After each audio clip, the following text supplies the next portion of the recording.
Բարեխիղճ տղա էր, շատ համեստ, կազմակերպված, շնորհքով, ինքը սիրում էր իր հայրենիքը։ Վերջին անգամ երբ էր խոսել ծնողների հետ։ Հենց այդ օրը, մահվան օրը,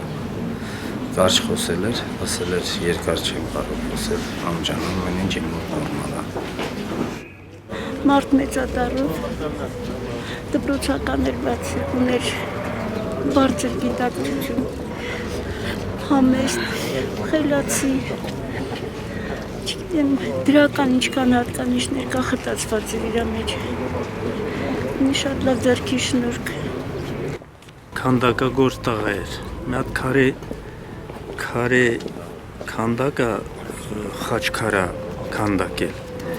երևի թե վարպետը այդ գործը առիթ եթե լինի, ձեզ ցույց տամ երևի մետրից ավել քանդակա, նորից եմ ասում, այդ տարիքում վարպետը այդ բանը չեր անի։